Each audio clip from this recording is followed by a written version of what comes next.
Ever feel like the spark is gone? Transformational leaders are spark igniters. They rekindle passion, inspire innovation, and empower us to achieve extraordinary things. That's the essence of transformational leadership, and it's what we'll be exploring today. Let's get started. Hello everyone, my name is Nadis Majakrai from BSN English 1A. My topic is Chapter 8 Transformational Leadership. Robert Kennedy once said, "Some men see things as they are and ask, why? I dream up things that never were and ask, why not?" So we're starting with a famous quote from Robert Kennedy. He contrasts two types of people. First is those who accept things as they are and only question why something exists in its current state. The second one is those who dream of a better future and question why things can't be improved. So this quote is a starting point to introduce the idea that transformational leadership is about envisioning a better future. So think of it like this. Some people look at the problem and ask, why is this happening? Others look at the same problem and ask, why can't we fix this and make it better? So an example scenario for this is Maria loses her spark for education. Maria, once a bright and enthusiastic engineering student, has experienced a decline in her grades, participation, and motivation. The first type of professor might think, this happens all the time. College gets hard and students lose interest. So they might give Maria a typical advice like study more, but not really dig into why she's struggling. So they basically accept that this is just how it is. Another type of professor would think, why can't we help Maria get her spark back? So this professor would talk to Maria to understand what's going on. So they might connect her with someone who can mentor her, suggest activities she enjoys, and work with the school to get her extra support. So this professor believes that they can help Maria find her passion again and isn't just okay with letting her struggle. So the difference is that the first professor sees this as a normal problem, while the other believes they can make a real change in Maria's life. Those who dream of things that never were and ask, why not, are not transformational leaders. Transformational leaders don't just dream, but they act on those dreams. They are the ones who dare to envision a different future and question why things cannot be better. They are not satisfied with the way things are and believe that change is possible. They are the people who see a problem and say, I have an idea, let's make it happen. The next is, the transformational leader is content with status quo and sees the need to transform the way the organization thinks, relates, and does things. So a transformational leader doesn't just want to keep things the same. Even if things seem okay, they believe there's always room for improvement. They want to change how a group works, how people think, get along, and do their jobs. So in a school, this means a transformational leader doesn't just focus on test scores. They want to change how teachers teach, how kids learn, and how the school works with parents. So they might try new ways of teaching, encourage teachers to work together, or create fun programs for students. The goal is to make the school a place where everyone is learning and getting better all the time. The transformational school leader sees school culture as it could be and should be, not as it is, and so plays his or her role as visionary, engager, learner, collaborator, and instructional leader. So a school leader who is a transformer doesn't just look at the school as it is right now. They imagine what it could be, a better, more exciting place for students and teachers. They don't just settle for what's just okay. They have a vision for something greater. So to make this happen, they take on different roles. They're like dreamers who see the big picture, cheerleaders who get everyone excited, students who keep learning, team players who work with others, and teachers who help everyone improve. So in simple terms, this means that the principal doesn't just manage the school. They inspire everyone to make it better. They might encourage teachers to try new things, students to explore their passions, and parents to get involved. They're always learning and looking for ways to make the school a place where everyone thrives. They're not just managers, they are leaders who inspire positive change. Next, as a transformational leader, he or she makes positive changes in the organization by collaboratively developing new vision for the organization and mobilizing members to work towards that vision. A transformational leader makes good things happen in a group by working with everyone to create a shared dream for the future. They don't just tell people what to do, they get everyone involved in creating a vision for what the group can achieve. And then, they get everyone excited and motivated to work together to make that dream a reality. So in a school, this means that the principal doesn't just decide what the school will be like. They will work with teachers, students, and parents to create a shared vision for what the school can become.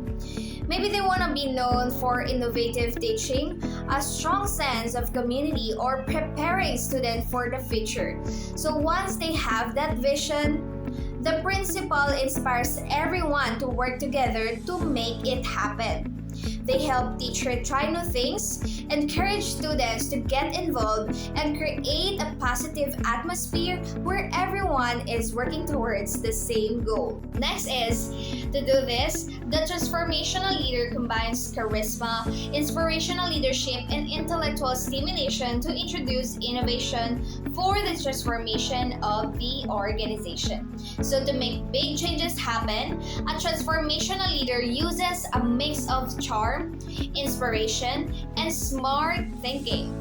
They have a way of making people believe in them and in the vision they are creating. So they inspire people to want to be better and work harder. And they use their knowledge and intelligence to come up with new and creative ideas that can help the organization improve.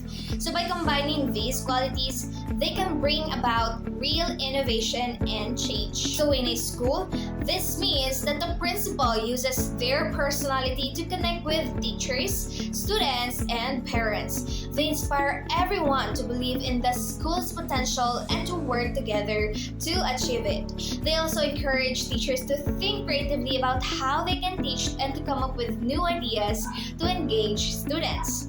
So by fostering this kind of environment, the principal can help the school become a place of innovation and excellence. It's about making people want to change and giving them the tools and ideas to do it.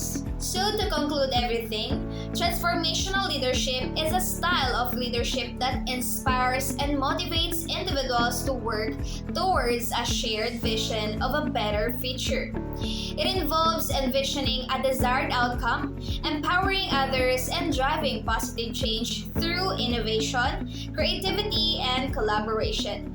Transformational leaders are visionaries who foster a culture of growth, development, and excellence, and they achieve this by combining charisma, inspirational leadership, and intellectual stimulation. By working together with their team, they create a collective sense of purpose and dedication, leading to meaningful and lasting impact. That's all for transformational leadership, and we're now ready to proceed to the next topic. Our next topic is sustaining change. For reforms to transform, the innovations introduced by the transformational leader must be institutional and sustained, or else that innovation is simply a passing fad that loses its flavor after a time. So for reforms to truly transform education, a transformational leader's innovation must be institutionalized or formally integrated into the school or district's its policy and structures, and sustained or maintained and supported over time. Otherwise, the innovation is merely a passing fad or a short-lived trend that loses its flavor, appeal, or effectiveness after a while. So in education, this means that the new teaching methods, programs, or policies should be embedded in the school's culture and practices to ensure lasting positive change, rather than disappearing once the leader leaves or the initial enthusiasm wanes. To make real change in a school, new ideas from a leader must become a normal part of how the school works and continue for a long time. If not, the idea is just a trend that disappears quickly. For example, if a principal brings in a reading program that helps kids a lot, it needs to become part of the school's regular teaching and get support every year. If it doesn't, it will stop when the principal leaves or something new comes along and the kids will only get help for a short time. The next is, a proof that an innovation introduced has transformed the organization is that the result or effect of that change persists or ripples even when the transformative leader is gone or is transferred to another school or gets promoted in the organization. So a key sign that an innovation has truly transformed or fundamentally changed an organization is that the result or effect or the positive outcome of that change persists or ripples or continues to spread and have influence even when the transformative leader or the person who initiated the change is gone or moves on. In education, this means that if a principal introduces a successful new teaching method, its positive impact on student learning should continue even after the principal is transferred or promoted, indicating a real and lasting improvement in the school's practices. Next, we feel most comfortable with our old pair or shoes. We like to live in our comfort zones, and so sometimes we don't welcome change. And yet, if we want improvement in the way we do things in our organization, in our school, or if we want to improve in life, we must be willing to change. So the analogy of being comfortable with our old pair of shoes illustrates how we prefer to stay in our comfort zones or familiar and risk-free routines, which often leads us to resist change or new methods and ideas. However, improvement or advancement or progress in any organization, school, or even in life requires us to be willing to change or open to new ways of doing things. In education, this means that teachers, administrators, and staff may prefer sticking to tried and true methods, but to enhance students' learning and school effectiveness, they must be open to adopting new strategies and approaches. The transformational leader ought to deal with resistance to change to succeed. There will always be resistors to change. So, a transformational leader or a leader who inspires significant and positive change must address resistance to change or opposition to new ideas or methods to achieve success or positive outcomes and progress. There will always be resistors or individuals who oppose change. So in education, this means a principal implementing a new teaching strategy must understand and address the concerns of teachers who are hesitant to adopt it, as overcoming this resistance is crucial for the successful implementation of the new strategy and overall school improvement.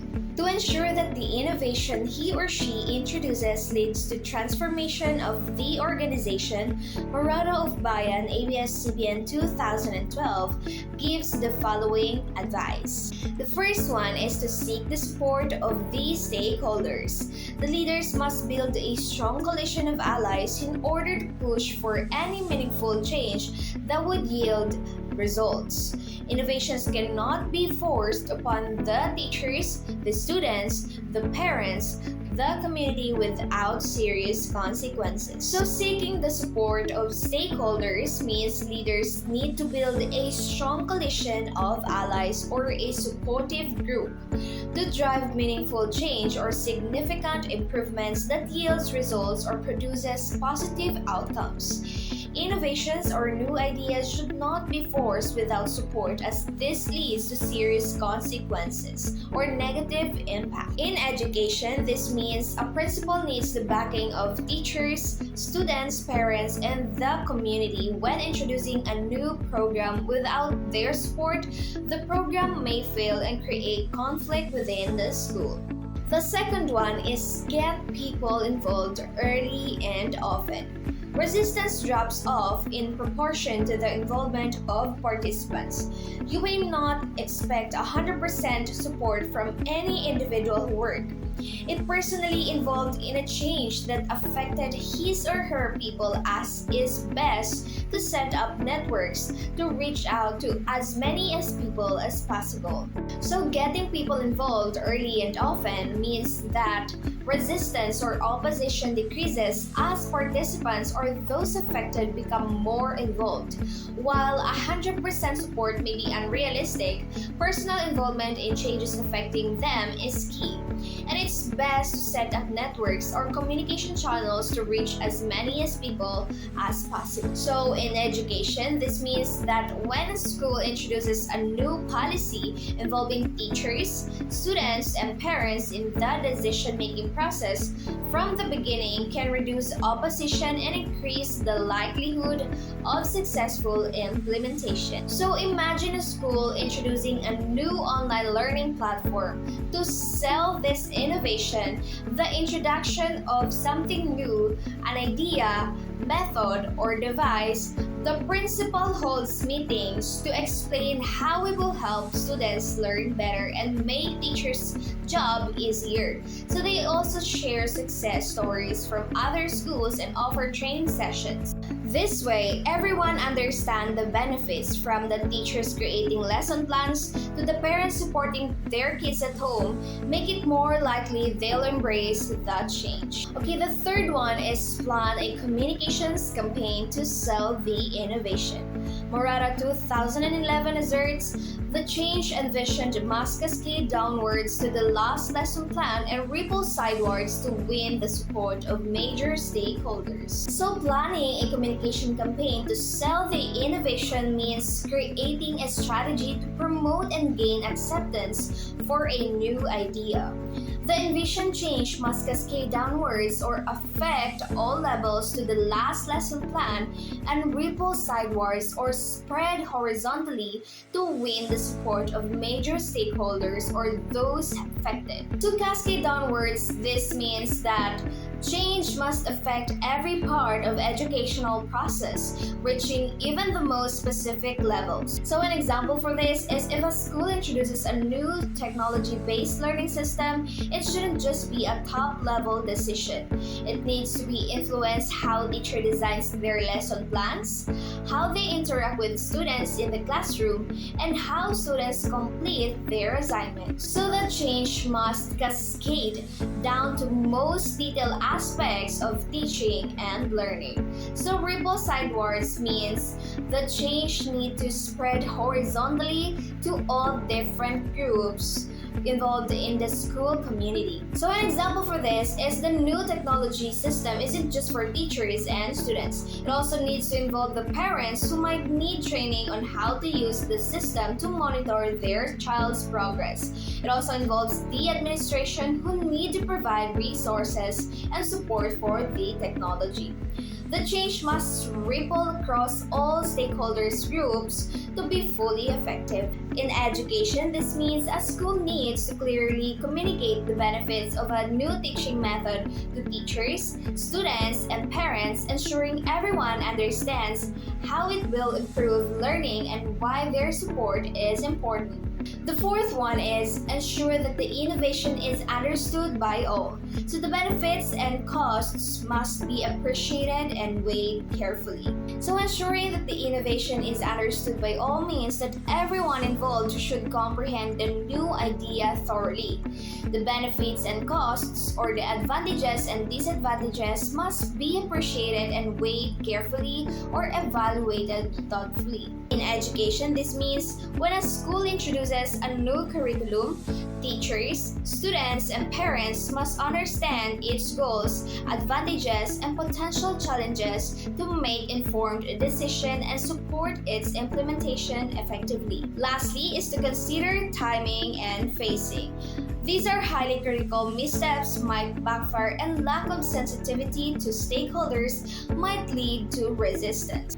So considering timing and phasing means carefully planning when and how an innovation is introduced. Critical missteps or significant errors can backfire or have negative consequences, and lack of sensitivity to stakeholders or not considering the feelings of those involved can lead to resistance or opposition. So the right time depends on the specific situations, but here are some general guidelines. The first one is the start of a new term or semester. This allows everyone to start fresh with the new system or policy, minimizing disruption. The second is after a pilot program. Testing the innovation on a smaller scale first provides valuable feedback and allows for adjustments before full implementation. Lastly is during a period of stability. Avoid introducing major changes during stressful times such as exams, periods, or significant school events.